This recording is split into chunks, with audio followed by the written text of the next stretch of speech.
ಎಲ್ರಿಗೂ ನಮಸ್ಕಾರ. ಇವತ್ತು ನಮ್ಮ ಜೊತೆ ಇದ್ದಾರೆ ನಾಗವರ್ಮ ಅವರು. ಇವರು ಹಾಸನ ಜಿಲ್ಲೆ ಹೊಳೆನರಸೀಪುರ ತಾಲೂಕಿನ ಉಂಡೇನಹಳ್ಳಿ ಗ್ರಾಮದಿಂದ ಬಂದಿರ್ತಾರೆ.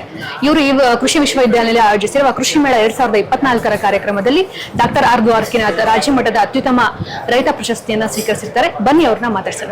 ಸರ್ ನಮಸ್ತೆ. ನಮಸ್ತೆ ಮೇಡಮ್. ಸರ್, ಮೊದಲನೇದಾಗಿ ನೀವು ರಾಜ್ಯ ಮಟ್ಟದ ಅತ್ಯುತ್ತಮ ರೈತ ಪ್ರಶಸ್ತಿಯನ್ನ ಕೃಷಿ ವಿಶ್ವವಿದ್ಯಾಲಯದಿಂದ ಸ್ವೀಕರಿಸಿರ್ತೀರಾ, ಅದಕ್ಕಾಗಿ ಅಭಿನಂದನೆಗಳು ಸರ್. ನಿಮ್ಗೆ ಧನ್ಯವಾದ. ಸರ್, ನೀವು ನಮ್ಗೆ ಪರಿಚಯ ಮಾಡ್ಕೊಡಿ, ನೀವೇನ್ ಕೃಷಿ ಮಾಡ್ತಾ ಇದ್ದೀರಾ, ಯಾವ್ಯಾವ ರೀತಿಯಾದ ಬೆಳೆಗಳನ್ನ ಬೆಳೀತಾ ಇದ್ದೀರಾ ಅಂತ. ಮೇಡಮ್, ನಾವು ಸಮಗ್ರ ಕೃಷಿ ಮಾಡ್ತಾ ಇದೀವಿ. ಅದರಲ್ಲಿ ಸಾವಯವ ಕೃಷಿನೂ ಮಾಡ್ತಾ ಇದೀವಿ, ಆರ್ಗ್ಯಾನಿಕ್ ಮಾಡ್ತಾ ಇದೀವಿ. 2 ತರ ಮಾಡ್ತಾ ಇದೀವಿ ನಾವು. ಈಗ ಸಾವಯವನು ಮಾಡ್ತಾ ಇದೀವಿ, ಕೆಮಿಕಲ್ ರೈತನೂ ಮಾಡ್ತಾ ಇದೀವಿ, 2 ತರ ರೈತರಿಗೆ. ಆಮೇಲೆ ಹೆಂಗೆ ಅಂದ್ರೆ ನಾವು ಈಗ ಜೋಳ ಬೆಳಿತೀವಿ, ಭತ್ತ ಬೆಳಿತೀವಿ, ಕಬ್ಬು ಬೆಳಿತೀವಿ, ರಾಗಿ ಬೆಳಿತೀವಿ, ತೆಂಗು, ಅಡಿಕೆ, ಬಾಳೆ, ಹಣ್ಣುಗಳು, ಆಮೇಲೆ ಫ್ರೂಟ್ಸ್ಗಳು ಬೆಳಿತೀವಿ, ಇದು ವೆಜಿಟೇಬಲ್ಸ್ ಬೆಳಿತೀವಿ. ಆಮೇಲೆ ಇದನ್ನ ಬೆಳಿತೀವಿ, ಬಾಳೆಲಿ ಒಂದು 8 ವೆರೈಟಿ ಬಾಳೆ ಬೆಳಿತೀವಿ. ಆಮೇಲೆ ಜೇನು ಕೃಷಿ ಮಾಡ್ತಾ ಇದೀವಿ, ಹೈನುಗಾರಿಕೆ ಮಾಡ್ತಾ ಇದೀವಿ, ಮತ್ತೆ ಕುರಿ ಸಾಕಾಣಿಕೆ ಐತೆ, ರಸಮೇವ ಪದ್ಧತಿ ಮಾಡ್ತಾ ಇದೀವಿ, ಹೈಡ್ರೋಪಾಲಿಕ್ ಮಾಡ್ಕೊಂಡಿದೀವಿ, ನೀರ್ ಸಾಕಾಣಿಕೆ ಕೃಷಿಯಲ್ಲಿ ಏನೇನು ವಿವಿಧ ರೀತಿಯ ಪದ್ಧತಿಗಳಿದಾವೆ ಅವನ್ನೆಲ್ಲವನ್ನೂ ನೀವು ಮಾಡ್ತಾ ಇದ್ದೀರಾ ಸರ್? ಮಾಡ್ತಾ ಇದೀವಿ. ಅಂದ್ರೆ ಸಮಗ್ರವಾಗಿ ಕೃಷಿ, ಹೈನುಗಾರಿಕೆ, ಮತ್ತೆ ತೋಟಗಾರಿಕೆ ಬೆಳೆಗಳನ್ನ, ಆಹಾರ ಬೆಳೆಗಳನ್ನ, ಎಲ್ಲ ರೀತಿಯ ಕೃಷಿಯನ್ನ ಮಾಡ್ತಾ ಇದ್ದೀರಾ ಸರ್. ನಿಮ್ ಎಲ್ಲ ಈ ರೀತಿಯಾದ ಕೃಷಿ ಚಟುವಟಿಕೆಗಳಲ್ಲಿ ನೀವು ಯಶಸ್ವಿಯಾಗಿ ಮಾಡೋದಕ್ಕೆ ನಮ್ಮ ಕೃಷಿ ವಿಶ್ವವಿದ್ಯಾನಿಲಯ ಯಾವ ರೀತಿಯಾಗಿ ನಿಮ್ಗೆ ಸಹಕಾರಿಯಾಗಿದೆ ಸರ್? ಮೇಡಮ್, ಇದು ಆಕ್ಚುಲಿ ಒಳ್ಳೆ ಪಾಯಿಂಟ್. ಇದು ಫಸ್ಟ್ ನಾನು ರೈತ ಸಂಪರ್ಕ ಹೊಳೆನರಸೀಪುರ ಭೇಟಿ ಆದೆ. ಅಲ್ಲಿಂದ ನಮ್ಗೆ ಸ್ಟಾರ್ಟಿಂಗ್ ನನ್ನ ಜರ್ನಿ ಸ್ಟಾರ್ಟ್ ಆಗಿದ್ದು. ಫಸ್ಟ್ ಅಲ್ಲಿಂದ ನಮ್ಗೆ KVK ಕಂದ್ಲಿ, ನಮ್ದು KVK ಅಲ್ಲಿಗೆ ರೆಫರ್ ಮಾಡಿದ್ರು ಅವರು. 1-2 ಟ್ರೈನಿಂಗ್ ಮಾಡ್ಕೊಳ್ಳಿ, ನಿಮ್ಗೆ ಇನ್ನು ಚೆನ್ನಾಗಿ ಕೃಷಿ ಮಾಡ್ಬೋದು, ನೀವು ಉನ್ನತವಾಗಿ ಬೆಳೆ ಬೆಳಿಬೋದು, ನೀವು ಆಸಕ್ತಿ ಐತೆ ನಿಮ್ಗೆ ಕೃಷಿಲಿ ಅಂತ ಅಂದ್ಬಿಟ್ಟು ಅವ್ರಿಗೆ ರೆಫರ್ ಮಾಡಿದ್ರು. ನಾನು KVK ಹೋದ್ಮೇಲೆ ನಾನು ಇಲ್ಲಿಗೆ ಬಂದು ಕುತ್ಕೊಳ್ಳೋ ಕಾರಣ ನಮ್ಮ KVKನೇ ಕಾರಣ, ಮತ್ತೆ ನಮ್ಮ ತೋಟಗಾರಿಕೆ ಇಲಾಖೆ, ರೇಷ್ಮೆ ಇಲಾಖೆ, ಆಮೇಲೆ ಕೃಷಿ ಇಲಾಖೆ, ಅವೇ ಕಾರಣಗಳು ಮೇಡಮ್. ನಮ್ಗೆ ಇಲ್ಲಿ ಬರೋ ಸ್ಟೇಜ್ಗೆ ನಮ್ಗೆ KVKನೇ ಕಾರಣ. ನಮ್ಗೆ ಅವರೆಲ್ಲರೂ ನಿಮ್ಗೆ ವಿವಿಧ ಹಂತದಲ್ಲಿ ವಿವಿಧ ರೀತಿಯ ತರಬೇತಿಗಳನ್ನ ಕೊಟ್ಟು ಈ ಒಂದು ದೊಡ್ಡ ವಿಶ್ವವಿದ್ಯಾಲಯದ ಗುರುತಿಸೋ ಮಟ್ಟಕ್ಕೆ ನಿಮ್ಮನ್ನು ಕರ್ಕೊಂಡು ನಿಲ್ಸಿದ್ದಾರೆ ಮೇಡಮ್ ಅವರು. ಮತ್ತೆ ಸರ್, ನೀವು ಕೃಷಿಯಲ್ಲಿ ಯಾವ ರೀತಿಯಾದ ಹವಾಮಾನ ಬದಲಾವಣೆಗಳನ್ನ ಎದುರಿಸಿದ್ರಿ ಮೇಡಮ್? ಕೃಷಿಯಲ್ಲಿ ನಮ್ಗೆ ಫಸ್ಟ್ ನಾನು ಬರೀ ಪ್ಯಾಡಿ ಮಾತ್ರ ಬೆಳೀತಾ ಇದ್ದೆ. ಅದರಲ್ಲಿ ಬರೀ ಪ್ಯಾಡಿ ಒಂದು ಬೆಳೀತಾ ಇದೆ, ಅದರಲ್ಲಿ ಖರ್ಚು ಜಾಸ್ತಿ ಬರಕಾಯ್ತು. ಅದನ್ನ ಖರ್ಚು ಸ್ವಲ್ಪ ನಾನು ಹಿಂಗೆ KVK ಅವ್ರ ಹತ್ರ ಹೋದ, ಹಿಂಗೆ ಬರೀ ಪ್ಯಾಡಿ ಬೆಳೀತಾ ಇದ್ದೀನಿ, ನನಗೆ ಅಲ್ಲಿ ಬರೋಕೆ ಗೊತ್ತಲ್ಲ. ಆಗ ಅವರು ನೆಕ್ಸ್ಟ್ ಈ ಟ್ರೈನಿಂಗ್ ಐತೆ ಹಿಂಗೆ ಸಮಗ್ರ ಕೃಷಿ ಬಗ್ಗೆ ಬಾರಪ್ಪ ಅಂತ ಅಂದ್ರು. ಆಗ ಆ ಟ್ರೈನಿಂಗ್ ಹೋಗಿ ಅಟೆಂಡ್ ಮಾಡಿದೆ ಒಂದು 6 ಡೇಸ್. ಅವಾಗ ಅಟೆಂಡ್ ಮಾಡಿದ್ಮೇಲೆ ಅವರು ನೀಟಾಗಿ ಹೇಳ್ಕೊಟ್ರು, ಯಾಕೆ ಮಾಡಬಾರ್ದು ನಮ್ಮ ಭೂಮಿಲಿ ಅಂತ ಅನಿಸ್ತು. ನಾನು ಬ್ಲ್ಯಾಕ್ ಸಾಯಿಲ್ ಐತೆ ಸರ್ ನಮ್ದು ಅಂತ ಅನ್ನೋದಕ್ಕೆ, ನಮ್ಗೆ ತಗೊಂಡ್ ಕೊಡಿ ವಾಟರ್ನು ಇದನ್ನೂ ಸಾಯಿಲ್ ಟೆಸ್ಟ್ ಮಾಡ್ಕೊಡ್ತೀವಿ, ಏನ್ ನೆಕ್ಸ್ಟ್ ಹೆಂಗೆ ಮಾಡ್ಬೋದು ಅಂತ ಅಂದ್ಬಿಟ್ಟು ಇದು ಮಾಡಿದ್ರು.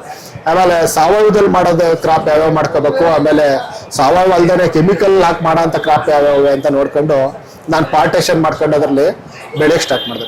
ಅಂದ್ರೆ 2 ರೀತಿಯ ಕೃಷಿಯನ್ನ ಮಾಡ್ತಾ ಇದ್ದೀರಾ, ರಾಸಾಯನಿಕ ಕೃಷಿಯನ್ನು ಮಾಡ್ತಾ ಇದ್ದೀರಾ, ಮತ್ತೆ ಸಾವಯವ ಕೃಷಿಯನ್ನು ಮಾಡ್ತಾ ಇದ್ದೀರಾ. ಅಂದ್ರೆ ನೀವು KVK ಮತ್ತೆ ವಿವಿಧ ಕೃಷಿ ಇಲಾಖೆಗಳು ನೀಡಿರುವ ಸಲಹೆ ಮೇರೆಗೆ ನೀವು ಅದನ್ನೆಲ್ಲ ಪಾಲಿಸಿ ಹವಾಮಾನ ಬದಲಾವಣೆಗೆ ತಕ್ಕಂಗೆ ಏಕ ಬೆಳೆಗೆ ಮಾರು ಹೋಗ್ದೇನೆ ವಿವಿಧ ಬೆಳೆಗಳನ್ನ ಪಾಲಿಸಿ ಸಮಗ್ರ ಕೃಷಿಯನ್ನ ಮಾಡ್ತಾ ಇದ್ದೀರಾ. ಲಾಭದಾಯಕವಾಗಿ ಬೆಳೆಯಕ್ಕೆ ಸ್ಟಾರ್ಟ್ ಮಾಡಿದೆ.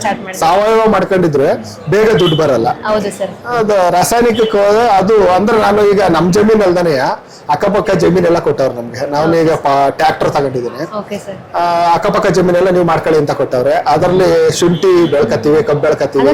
ಅಕ್ಕಪಕ್ಕದವರು ಕೂಡ ನಿಮ್ ಜೊತೆ ಜಮೀನಿನ ಜೊತೆ ಸೇರಿಸ್ಕೊಂಡಿದ್ದೀನಿ. ಅವ್ರದ್ದು ಒಂದು ಗುತ್ತಿಗೆ ಇದು ವಾರಕ್ಕೆ ಅಂತ ಮಾಡ್ಕೊಂಡವ್ರಿಗೆ ಅವ್ರಿಗೆ ಸ್ವಲ್ಪ ದುಡ್ಡು ಕೊಟ್ಬಿಟ್ಟು ನಾವು ಅವ್ರದಲ್ಲಿ ಬೆಳ್ಕೊಳ್ಳೋದು.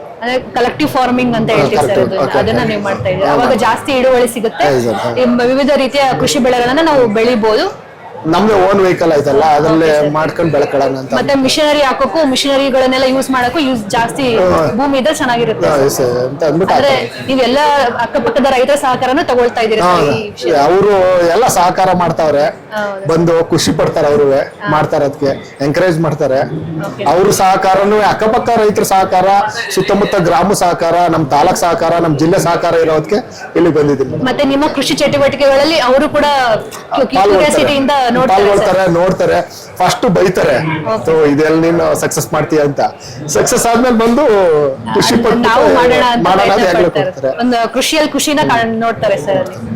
ಮತ್ತೆ ಸರ್ ನೀವು ಮುಂದೆ ಕೃಷಿಗೆ ಬರ್ಬೇಕು ಅನ್ನೋರಿಗೆ ಯಾವ ರೀತಿಯ ಒಂದು ಮಾಹಿತಿಯನ್ನ ಅಥವಾ ಸಂದೇಶವನ್ನ ಕೊಡಕ್ ಇಷ್ಟಪಡ್ತೀರಾ ಸರ್? ಕೃಷಿ ಮಾಡ್ತೀನಿ ಅಂದವ್ರಿಗೆ ಮೊದಲನೇದಾಗಿ ಫಸ್ಟು ತೋಟಗಾರಿಕೆ ಇಲಾಖೆ, ಕೃಷಿ ಇಲಾಖೆ, ಫಾರೆಸ್ಟ್, ರೇಷ್ಮೆ ಇಲಾಖೆ, ಫಿಶ್ ಅಷ್ಟು ಇಲಾಖೆಗಳು ಫಸ್ಟ್, ಆಮೇಲೆ ಹೈನುಗಾರಿಕೆ, ವೆಟನರಿ ಅಷ್ಟಕ್ಕೆ ಭೇಟಿ ಕೊಟ್ಬಿಟ್ಟು ಅದಾದ್ಮೇಲೆ ಅವ್ರ KVKಗಳಿಗೆ ಭೇಟಿ ಕೊಟ್ಬಿಟ್ಟು ಮೊದಲು ಟ್ರೈನಿಂಗ್ ಮಾಡ್ಲಿ.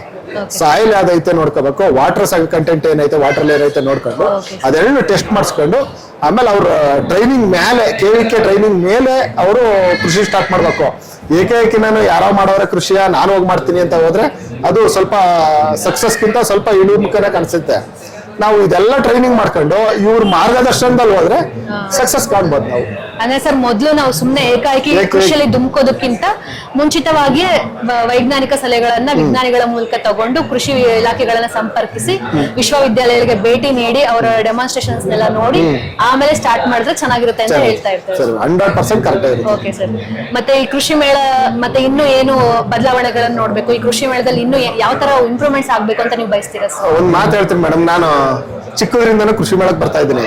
ನನ್ನ ಹತ್ರ ಫ್ರೂಟ್ಸ್ ಐತೆ ಅಂದಲ್ಲ ಗಿಡಗಳು, ನಾನು ಇಲ್ಲಿಂದ ಕೃಷಿ ಮೇಳಕ್ ಬಂದು ತಗೊಂಡೋಗ್ ನೆಟ್ಟಿರೋ ನೆನಪಿನ ಗಿಡಗಳೇ ನಾನು ಕಾಯ್ಬತ್ತಾವೆ. ಇವಾಗ ನಾನು ಇಲ್ಲಿಂದ ಬಂದ್ರೆ ಬರೀ ಕೈಲಿ ಯಾವಾಗ್ಲೂ ಎಲ್ಲಿ ಹೋದ್ರು ಹೋಗಲ್ಲ, ಒಂದ್ ಗಿಡನಾರು ತಗೊಂಡೋಗ್ ನೆಡ್ಬೇಕು ಮಿನಿಮಮ್ ಅಂತ ಅಂದ್ರೆ ಇಲ್ಲಿಗೆ ಕೃಷಿ ಮೇಳಕ್ ಬರ್ಬೇಕು ರೈತರುಗಳೆಲ್ಲವ. ಇಲ್ಲಿ ಏನೇನು ಹೊಸ ಹೊಸ ತಂತ್ರಜ್ಞಾನಗಳು ಹೆಂಗ್ ಅಳವಡಿಸ್ಕೊಂಡವ್ರೆ, ಬೀಜಗಳೆಲ್ಲ ಏನ್ ಸೀಡ್ಸ್ ಎಲ್ಲನೂ ಹೊಸ ಹೊಸ ಡೆಮೋ ಬಿಡ್ತಾರಲ್ಲ ಅದನ್ನೆಲ್ಲ ತಗೊಂಡೋಗಿ ಉಪಯೋಗಿಸಿ ಬೆಳಿಬೇಕು. ಹೊಸ ಹೊಸ ತಂತ್ರಜ್ಞಾನ ಬೆಳೆದ್ರೆ ಚೆನ್ನಾಗಿ ಮುಂದೆ ಬರ್ಬೋದು. ಸುಮ್ನೆ ಹಳೇದ ಈಗ ನಾನು ಗದ್ದೆ ನೆಡ್ತಾ ಇದ್ದೆ ಅಂತ ಈಗ ಗದ್ದೆನೇ ನೆಡ್ತಾ ಇದ್ರೆ ಅದು ಖರ್ಚು ವೆಚ್ಚಕ್ಕೆ ನೇರಾಗಿ ಇದಾಗ್ಬೇಕಾಗತ್ತೆ. ಈಗ ನಂದು ಕುರಿ ಈಗ ನೋಡಿ ನಾನು LIC ಮಾಡ್ತೀನಿ ಅಂತಂದ್ರು, LIC ಪಾರ್ಟೇಷನ್ ಮಾಡ್ಕೊಂಡಿದ್ದೀನಿ, ಕುರಿ ಸಾಕೊಂಡಿದ್ದೀನಿ. LIC ಕಂತು ಬಂದಾಗ ಕುರಿ ಮಾರ್ತೀನಿ. ನನ್ನ ಮಕ್ಳು ಓದಿಸ್ತಾ ಇದೀವಿ, ಮಕ್ಳು ಓದ್ಬೇಕಾದ್ರೆ ಫೀಸ್ ಕಟ್ಬೇಕಾದ ಕುರಿ ಕೊಡ್ತೀನಿ. ಚೇಂಜಸ್ ಆಗಿ ಹೈನುಗಾರಿಕೆ ಖರ್ಚಿಗೆ ಎಷ್ಟು ಬೇಕು ಸೊಪ್ಪು ಬೆಳ್ಕತ್ತೀನಿ, ಆರ್ಗ್ಯಾನಿಕ್ ಸೊಪ್ಪುಗಳು ಬರೀ ಕುರಿ ಗೊಬ್ಬರ ಹಾಕೊಂಡು ಎಲ್ಲ ಟೌನ್ಗಳಿಗೆ ತಗೊಂಡಾಗ ಆರ್ಡರ್ ಇರ್ತೈತೆ, ಸಾವಯವ ಗ್ರೂಪ್ ಅಂತ ಮಾಡ್ಕೊಂಡಿದೀವಿ. ಟೈಪ್ ಮಾಡ್ಬಿಟ್ಟು ಇಂತಿಂತ ಸೊಪ್ಪು ಇಷ್ಟು ತರ್ತಾ ಇದ್ದೀನಿ ಅಂದಾಗ ಅವ್ರು ಆರ್ಡರ್ ಹಾಕ್ತಾರೆ, ಒಂದಾಗ ತಗೊಂಡೋಗಿ ಕೊಟ್ರೆ ಎಲ್ಲ ತಗೊಂಡೋಗ್ತಾರೆ. ಹಂಗೆ ನಾವೊಂದ್ ಸ್ವಲ್ಪ ಬದಲಾವಣೆ ಆಗ್ಬೇಕು. ನಮ್ಮ ಹತ್ರ ಬರೋದ್ ಬೇರೆ, ಅದು ನಾವ್ ಅವ್ರ ಹತ್ರ ಹೋಗ್ಬಿಟ್ರೆ ಒಂದ್ಸತಿ ಒಂದು ಗ್ರೂಪ್ ಅಲ್ಲಿ ಕುತ್ಕೊಬಿಟ್ರೆ ದುಡ್ಡು ಆಗ ಬರುತ್ತೆ ನಮ್ಗೆ. ಅಂದ್ರೆ ಸರ್ ಒಂದು ಕೃಷಿಯನ್ನ ನಾವು ಬರೀ ಕೇವಲ ಒಂದು ಕೃಷಿ ಚಟುವಟಿಕೆ ಅಂತ ನೋಡ್ದಾನೆ ಅದೊಂದು ಉದ್ದಿಮೆಯನ್ನಾಗಿ ನೋಡಿದಾಗ ಸಮಯಕ್ಕೆ ತಕ್ಕಂಗೆ ಅದನ್ನ ಬಳಸ್ಕೊಂಡು ಅದರಿಂದ ಆದಾಯನ ತಗೊಂಡು ಅದನ್ನ ಉದ್ದಿಮೆಯಾಗಿ ಪರಿವರ್ತಿಸಬಹುದು ಅಂತ ನೀವು ಅಭಿಪ್ರಾಯ ಪಡ್ತಾ ಇದ್ದೀರಾ ಸರ್? ಅಂದ್ರೆ ನಾವು ಖುಷಿಗಾಗಿ ಮಾಡ್ಬೇಕು. Okay sir. ಅದು ಆಮೇಲೆ ಅದು ನಮ್ಗೆ ಜೀವನ ಮಾಡಿಸ್ತೈತೆ. ಅದು ಖುಷಿಯಾಗಿ ಕೃಷಿನ ಮಾಡಿದ್ರೆ ಜೀವನ ಚೆನ್ನಾಗಿರುತ್ತೆ. ನಾವು ಈಗ ಮಾಡ್ತೀವಿ. ಈಗ ಹೆಂಗೆ ನಾನು ಜೋಳ ಬೆಳಿತಾ ಇದ್ದೀನಿ, ಸುಮ್ಮನೆ ಜೋಳ ಹಾಕ್ಬಿಟ್ಟು ಬಂದ್ ಮನೆಯಲ್ಲಿದ್ರೆ ಅದು ಹುಳ ಬಂದೈತೋ ಅದಕ್ಕೆ ಇಲ್ಲ ಗೊಬ್ಬರ ಹಾಕ್ಬೇಕು ನೀರಿಲ್ವೋ ಅನ್ನೋದು ನೋಡೋದ್ರೆ ನಾವು ನಮ್ಮನೆ ಫ್ಯಾಮಿಲಿ ನನ್ ಜನಕ್ಕೆ ಎಷ್ಟು ಟೈಮ್ ಸ್ಪೆಂಡ್ ಕೊಡ್ತೀನಿ, ನಾನು ಅಷ್ಟೇ ನಮ್ ತೋಟ ನಮ್ ಜಮೀನ್ ಟೈಮ್ ಕೊಟ್ರೆ ಅವ್ನ ಪಕ್ಕ 100% ರಿಸಲ್ಟ್ ಇರುತ್ತೆ ಮೇಡಮ್. ರೈತ ಒಟ್ಟಾರೆಯಾಗಿ ಕೃಷಿ ಮೇಳದಲ್ಲಿ ಹೊಸ ತಂತ್ರಜ್ಞಾನ ತಿಳ್ಕೋಬೇಕು ಅಂದ್ರೆ ರೈತರು ಕೃಷಿ ಮೇಳಕ್ಕೂ ಬರ್ಬೇಕು. ಕೃಷಿ ಮೇಳ ಸಕ್ಕದಾಯ್ತು. ಆಮೇಲೆ ಕೃಷಿ ಮೇಳದಲ್ಲಿ ಇನ್ನೊಂದು ಹೆಂಗ್ ಮಾಡ್ತಾರೆ ಅಂದ್ರೆ, ನೀವು ಮಾಡ್ತೀರಾ ಅಂದ್ರೆ ರೈತರುಗಳಿಗೆ ಇನ್ನೂ ಹುಬ್ಬತ್ತಿಸ್ತೀರಾ. ಹೆಂಗೆ ಅಂತಂದ್ರೆ ನಮ್ಮ ಲ್ಯಾಂಗ್ವೇಜ್ ಅಲ್ಲಿ ಇದೇ ತರ ಹೇಳ್ಬೇಕು ಅದನ್ನ. ಜಾಸ್ತಿ ಸಪೋರ್ಟಿವ್ ಹೆಂಗೆ ಅಂದ್ರೆ ಈಗ ನೋಡಿ, ಈಗ ನಾನು ಇಲ್ಲಿ ಬಂದು ಕೂತಿದ್ದೀನಿ ಅಂದ್ರೆ ಇನ್ನ ನೆಕ್ಸ್ಟ್ ಫಾರ್ಮರ್ಸ್ಗಳು ನಾನು ಈ ಸ್ಟೇಜ್ ಬರ್ಬೇಕು ಅಂತ ಅವ್ರಿಗೆ ಕಾರ್ಯಕ್ರಮ ಸ್ಫೂರ್ತಿದಾಯಕವಾಗಿ ಎಲ್ಲ ಮನದಾಳದಲ್ಲಿ ಕೂರುತ್ತೆ. ಎಲ್ಲ ಸುಮ್ನೆ ಗುರ್ತು ಮಾಡಿ ಕುತ್ಕೊಳಕ ರಾಜ್ಯ ಮಟ್ಟ ಅಂದ್ರೆ ಸುಮ್ನೆ ಬಂದು ಕುತ್ಕೊಳಕ್ಕಾಗಲ್ಲ. ಅದು ಒಂದು ಉನ್ನತವಾದ ಸ್ಥಾನ ಇದ್ದಾಗ ನೀವು ಅದು ಹುರಿದುಂಬಿಸ್ತೀರಾ ರೈತರಲ್ಲಿ. ಆಮೇಲೆ ನಾವು ಮಾಡೋ ಕೆಲ್ಸಕ್ಕೆ ನೀವು ಹುರಿದುಂಬಿಸಿ ಕರ್ಕೊಂಡ್ ಕೂರಿಸ್ತಿರಲ್ಲ, ನಿಮಗ್ ದೊಡ್ಡ ನಮಸ್ಕಾರ. ಫಸ್ಟ್ ನಮಸ್ಕಾರ ಮಾಡ್ಬೇಕು, ಫಸ್ಟ್ ನಮಸ್ಕಾರ ಮಾಡ್ಬೇಕು. ರೈತರ ಹುಡುಕ್ತಿರಲ್ಲ, ಸೂಪರ್. ಅದು ಆ ಕೆಲಸದಲ್ಲಿ ನಮ್ಗೆ ತುಂಬಾ ಖುಷಿ ಆಯ್ತಿತ್ತು. ಅದು ಸುಮ್ನೆ ಎಲ್ಲ ಈಗ ನಾನಂದ್ರೆ ನಾನು ಆಮೇಲೆ ಇನ್ನು 2 ತರ ಐತೆ. ಒಬ್ಬೊಬ್ರು ಲೇಬರ್ ಇಟ್ ಮಾಡೋದು ಬೇರೆ ಇರುತ್ತೆ, ಆಮೇಲೆ ನಾನೇ ಲೇಬರ್ ಆಗಿ ದುಡಿಯೋದು ಬೇರೆ ಇರುತ್ತೆ. ನಾನೇ ಲೇಬರ್ ಆಗಿ ದುಡಿತೀನಿ ಜಮೀನುಗಳಲ್ಲಿ, ಲೇಬರ್ ಇಟ್ ಮಾಡೋದ್ ಬೇರೆ. ಅದು ನಾನೇ ಲೇಬರ್ ಆಗಿ ಮಾಡ್ತೀನಲ್ಲ, ಅಲ್ಲಿ ಖುಷಿ ಸಿಗುತ್ತೆ ಇನ್ನೂ ಜಾಸ್ತಿ. ಅಂದ್ರೆ ಕೃಷಿ ಮತ್ತೆ ಮಣ್ಣಿನೊಂದಿಗೆ ನಮ್ಮ ಬಾಂಧವ್ಯವನ್ನ ಬೆಳೆಸ್ಕೋಬೇಕು ಅಂತ. ಜೇನ್ ಪೆಟ್ಟಿಗೆಗೆ ನಾನು ಡೈಲಿ ಹೋಗಿ ನೋಡ್ತಾ ಇಲ್ದಾದ್ರೆ ನಮ್ಮನೆಯವರು ನಮ್ದು ಅಂತ ಅವೆಲ್ಲ ನೋಡ್ತಾ ಇರ್ತವೆ. ಕುರಿ ನಮ್ಮನ್ನ ನೋಡ್ತಾ ಇರ್ತವೆ. ನಾನೀಗ ಇಲ್ಲಿ ಬರ್ಬೇಕಾದಾಗ್ಲೂ ಕಡ್ಡಿ ಹೊತ್ಕೊಂಡ್ಬಂದ್ ಹಾಕಿ ಮನೆಗೆ ದನಗಳಿಗೆ ಕುರಿಗೆಲ್ಲ ಎಲ್ಲ ಮಾಡಿ ಚಾಫ್ ಕಟ್ರಲ್ಲೆಲ್ಲ ರೆಡಿ ಮಾಡಿ ರಸ್ಮೇವ್ ಮಾಡಿ ಇಟ್ಟಿರೋದೆಲ್ಲ ನಾವೆಲ್ಲ ರೆಡಿ ಮಾಡಿ ಹಾಕಾಡ್ರಪ್ಪ ಅಂತ ಹೇಳ್ಬಿಟ್ಟು ಅಲ್ಲಿ ಯಾರೋ ಪಕ್ಕದವ್ರಿಗೆ ಹೇಳ್ಬಿಟ್ಟು ಇಲ್ಲಿ ಬಂದು ಅಟೆಂಡ್ ಆಗಿದ್ದೀವಿ. ಅದೇ ಅಲ್ವಾ ಸರ್ ರೈತರ ಒಂದು ಸಂಜೆ ಹಾಲು ಕರೆದು ಡೈರಿಗೆ ಹಾಕೋದಕ್ಕೆ ಹೋಗ್ಬಿಟ್ಟು ಹಾಲು ಕರೆದು ಡೈರಿಗೆ ಹಾಕೋ. Okay sir. ಸರ್ ಇಷ್ಟೆಲ್ಲ ನಮ್ಮ ಜೊತೆ ಮಾತಾಡಿ ನಿಮ್ಮ ಅನುಭವವನ್ನ, ನಿಮ್ಮ ಕೃಷಿಯಲ್ಲಿನ ಏರುಪೇರುಗಳನ್ನ ನಮ್ಮ ಜೊತೆ ಹಂಚ್ಕೊಂಡಿದ್ದೀರಾ ಸರ್. ಮತ್ತೆ ನಿಮ್ಮ ಸಾಧನೆಗೆ ತುಂಬಾ ಖುಷಿ ಆಗಿದೆ ಸರ್. ಹೀಗೆ ನಿಮ್ಮ ಸುತ್ತಮುತ್ತ ರೈತರಿಗೂ ಸ್ಫೂರ್ತಿದಾಯಕವಾಗಿರಿ.